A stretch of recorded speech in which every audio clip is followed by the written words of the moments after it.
வணக்கம். இந்த பதிவு ஆசிரியர் தகுதி தேர்வுக்கு படிச்சுட்டு இருக்கேன். இப்போ தான் படிக்க போகிறேன், எஸ்ஜிடி படிக்கிறேன் அப்படின்னா இந்த பதிவு உங்களுக்கு பயனுள்ளதாக இருக்கும்.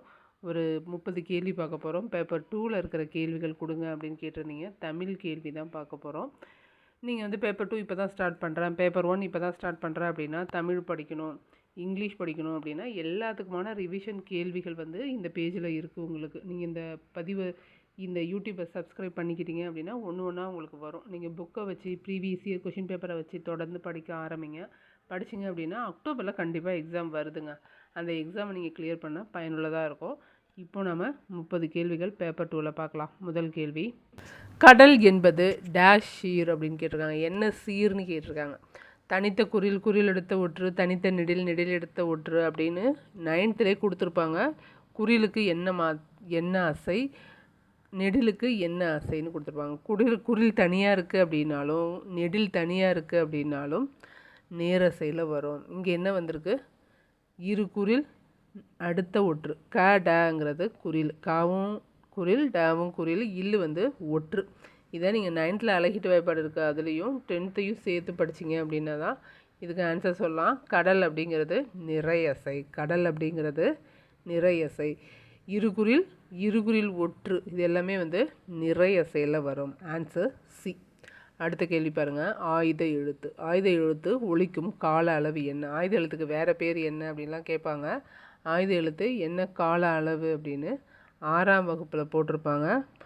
அகேனம் அப்படிங்கிறதெல்லாம் ஆயுதத்தை குறிக்கும் அப்படின்னு போட்டு லாஸ்ட்டாக பாயிண்டாகவே போட்டிருப்பாங்க. அரை மாத்திரை அளவு உடையது.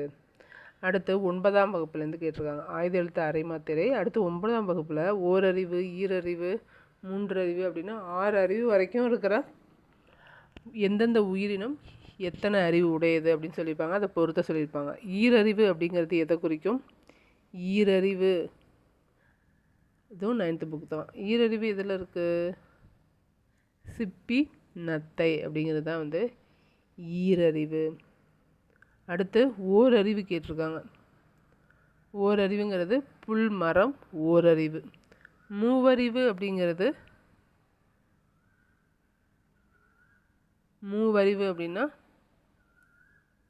கரையான் எறும்பு அப்படிங்கிறது தான் மூவறிவு.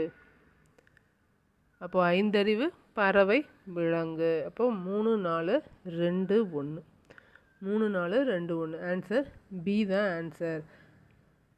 6 அறிவு மனிதன். ஈரறிவு இதில் கேட்கல. ஈரறிவு சிப்பி நத்தை, அதையும் சேர்த்து படிச்சுக்கோங்க. அடுத்து வாழ்த்துதல், வைதல், விதித்தல், வேண்டல் ஆகிய பொருள்களில் வரும் வினைமுற்று எது? வினைமுற்று அப்படிங்கிற டாப்பிக்லேயே கொடுத்துருப்பாங்க. 8th ஸ்டாண்டர்டில் இருக்குது. வினைமுற்று என்ன? வினைமுற்று வியங்கோல் வினைமுற்று. வாழ்த்துதல், வைதல், விதித்தல், வேண்டல் இதில் வர்றது வியங்கோல் வினைமுற்று. 35 கேள்வி, உயிர்மெய் நெடில் எழுத்துக்கள் கேட்குறாங்க. உயிர்மெய் எழுத்துக்கள் எப்படி கண்டுபிடிப்பீங்க? உயிரெழுத்து 12, மெய்யெழுத்து 18 பெருக்குனா மொத்த உயிர்மெய் எழுத்துக்கள் கிடச்சிரும். இங்கே கேட்டிருக்கிறது உயிர்மெய் நெடில் எழுத்துக்கள் கேட்டிருக்காங்க. உயிரெழுத்து 12, மெய்யெழுத்து 18 பெருக்குனா உயிர்மெய் எழுத்துக்கள் கிடச்சிரும். அப்போ உயிர்மெய் நெடில் என்ன? உயிர்மெய் நெடில் 7 தான் இருக்குது. அந்த 7 18ஓட பெருக்கும்போது உங்களுக்கு 126 கிடைக்கும். அடுத்து 8 பொருள்களில் வரும் இடைச்சொல் எது? இதில் ஒன்று நீங்கள் கவனிக்கணும். இப்போது புக்கு மாறி இருக்கு இல்லையா? 2025 எடிஷனில் இந்த கொஷின் இல்லை. இந்த 9th புக்கில் இடைச்சொல் அப்படிங்கிற டாப்பிக்கே தூக்கியிருக்காங்க. அதில் தான் வருது 8 பொருள்களில் வரும் இடைச்சொல் ஓ அப்படிங்கிறது 2024 எடிஷன்லேருந்து தான் கேட்டிருக்காங்க.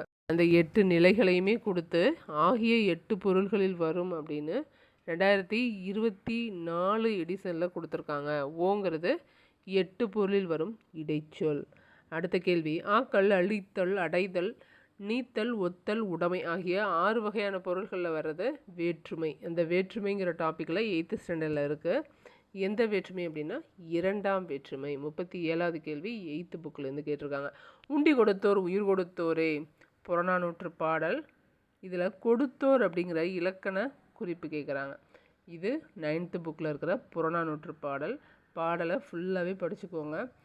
கொடுத்தோர் அப்படிங்கிறது கொடுக்குறவங்கள குறிக்கும். அதனால் வினையால் அணையும் பெயர். உண்டி கொடுத்தோர் உயிர் கொடுத்தோர், இதில் கொடுத்தோருங்கிறது வினையால் அணையும் பெயர். அடுத்த கேள்வி, நீள் கூட்டல் உழைப்பு இதனை சேர்த்து எழுதுனா என்ன கிடைக்கும்? டி தான் வரும். இது 6ஆம் வகுப்பில் இருக்கிறது. இந்த வார்த்தை வந்து 6th இருக்குது. நீள் உழைப்பு அப்படின்னு வரும். Answer D. அடுத்த கேள்வி, பிழைத்த வேல். பிழைத்த வேல் இது எவ்வகை தொடர்?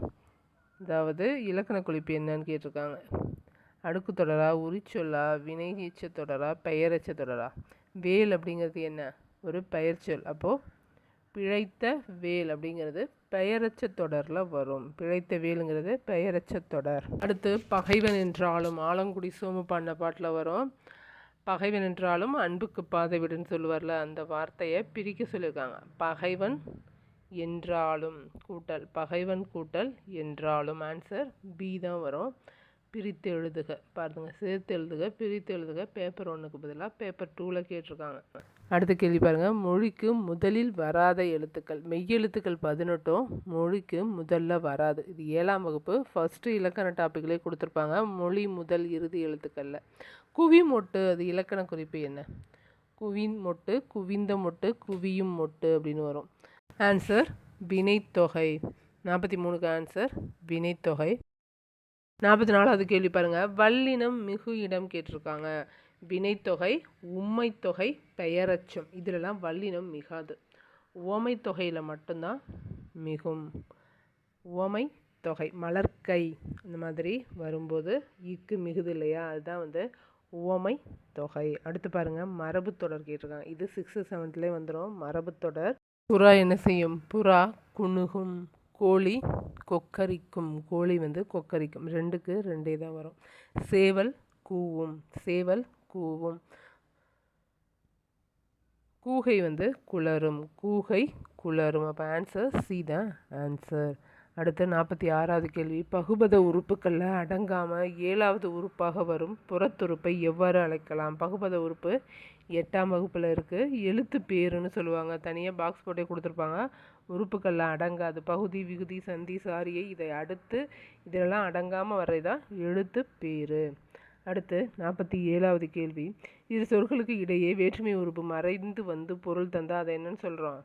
வேற்றுமை தொகைன்னு சொல்கிறோம். 47க்கு ஆன்சர் சி. வேற்றுமை உறுப்பு மறைந்து வருவது வேற்றுமை தொகை. அடுத்து காரண சிறப்பு பெயர். 4 வகை சொற்கள்னு 7th வரும். காரண சிறப்பு பெயர் என்ன அப்படின்னா மரங்கொத்தி. காரண சிறப்பு பெயர் மரங்கொத்தி. செற்றவர் என்ற சொல்லின் இலக்கண குறிப்பு யாது? செற்றவர் அப்படின்னா செய்யுள் பகுதியில் வரும். 10th ஸ்டாண்டர்ட் செய்யுளில் வர வினையால் அணையும் பெயர். செற்றவர் அப்படின்னா வினையால் அணையும் பெயர். ஓமையை மட்டும் கூறியதன் மூலம் பொருள் கூற வந்த கருத்தை விளக்கிறது என்ன அப்படின்னா பிரிது மொழிதல் அணி. காண முயல் எய்த அம்பினில் யானை பிழைத்த வேலியந்தல் இனிது அப்படிங்கிறது பிரிது மொழிதல் அணி. அடுத்து பாருங்க, கீழ்கண்ட சொற்றொடர் தனி சொற்றொடர் எதுன்னு கேட்டிருக்காங்க.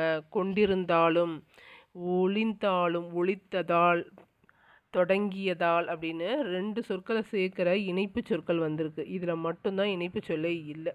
கனகாவும் மேரியும் பேருந்தில் ஏறினர் அப்படின்னு வந்திருக்கு. Answer D. பொன்னகர் இலக்கண குறிப்பு தருக. பொன்னை உடைய நகர். பொன்னகர் அப்படிங்கிறது எப்படி வரும்? பொன்னை ஐ வந்திருக்கு. ஐங்கிறது 2ஆம் வேற்றுமை உருவு இல்லையா? உடைய அப்படிங்கிறது பயன்.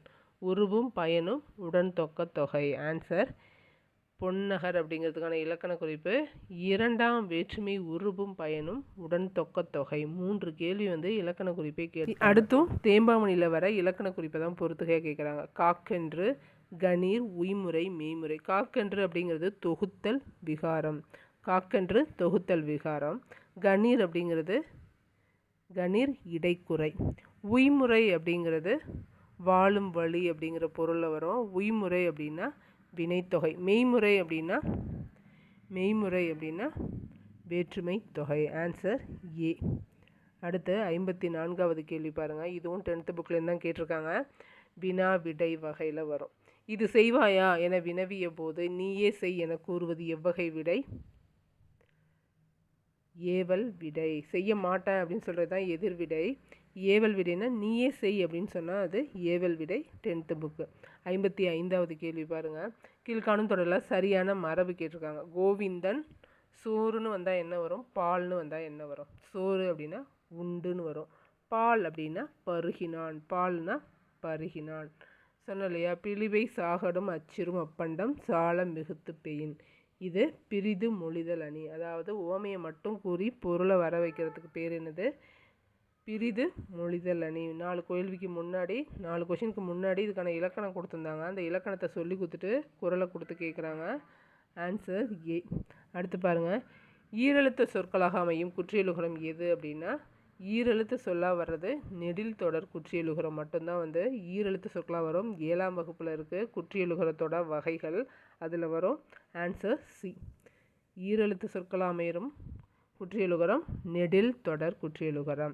நந்தவனம், கண் திறந்து, நற்றமிழ் பூ எடுத்து, இதில் என்ன சொற்கள் வந்திருக்கு? நந்தவனம்ங்கிறது பெயர்ச்சொல், கண் திறந்து அப்படிங்கிறது வினைச்சொல். அப்போது பெயர் சொற்கள் வினைச்சொற்கள் தான் ஆன்சர். 58க்கு ஆன்சர் பெயர் சொற்கள் வினைச்சொற்கள். அறிஞர் அண்ணாவை படித்திருக்கின்றேன், இதில் என்ன ஆகுபெயர் வந்திருக்கு? அறிஞர் அண்ணாவை படித்திருக்கின்றேன் அப்படிங்கிறது கருத்தாவாகுபெயர். அறிஞர் அண்ணாவை படித்திருக்கிறேங்கிறது கருத்தாவாகுபெயர். Answer D. அடுத்து 60வது கேள்வி, மூவர் இச்சொல்லின் பகுபத அமைப்பு முறை என்ன அப்படின்னா 3 கூட்டல் இவ் கூட்டல் ஆர். இதான் சரியான பகுபத பிரிப்பு. இதோட 30 கேள்விகள் முடியுது. அடுத்த பதிவில் பேலன்ஸ் கேள்விகளையும் பார்க்கலாம். தொடர்ந்து படிங்க, கண்டிப்பாக எக்ஸாம் வருது. இது உங்களுக்கு பயனுள்ளதாக இருந்திருக்கும்னு நினைக்கிறேன். நன்றி, வணக்கம்.